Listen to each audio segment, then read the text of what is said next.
एक पुरसुकून गांव जहां सूरज की सुनहरी किरणें मिट्टी के घरों को छू रही थी। खेतों में हरियाली लहलहा रही थी, बच्चे खेल रहे थे और बुजुर्ग एक दरख्त के नीचे बैठे किस्से सुना रहे थे। जिंदगी अपनी रफ्तार से चल रही थी, लेकिन ये सुकून ज्यादा देर तक न रहा। रात की तारीकी में 8 लुटेरे जंगल में छुपे हुए थे। उनके हाथों में तलवारें और मशलें थीं और उनकी नजरें गांव पर गड़ी हुई थीं।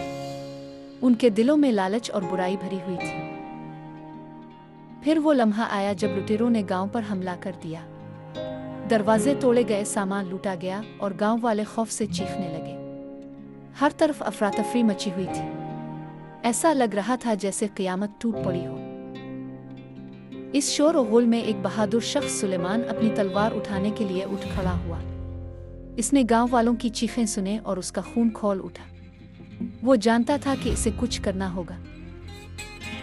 सुलेमान ने अपनी तलवार सूंघ ली और लुटेरों के सामने जा खड़ा हुआ।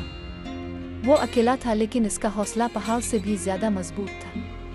इसकी आंखों में गुस्सा था और दिल में गांव वालों की हिफाजत का जज्बा। फिर एक जबरदस्त जंग शुरू हो गई। तलवारें टकराईं, आग के शोले भड़के और धूल उड़ने लगी। सुलेमान ने बहादुरी से लुटेरों का मुकाबला किया और एक एक करके उन्हें पीछे हटने पर मजबूर कर दिया। आखिरकार लुटेरे खौफजदा होकर भाग गए। उन्होंने लूटा हुआ सामान वहीं छोड़ दिया और अपनी जान बचाकर फरार हो गए। सुलेमान फातेह खड़ा था, इसकी तलवार खून से रंगी हुई थी।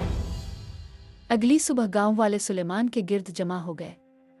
उन्होंने इसे फूलों के हार पहनाए और उसकी बहादुरी की तारीफ की। सुलेमान उनका हीरो था, उनका मुहाफिज। इसने साबित कर दिया था कि एक बहादुर शख्स भी अंधेरे को शिकस्त दे सकता है।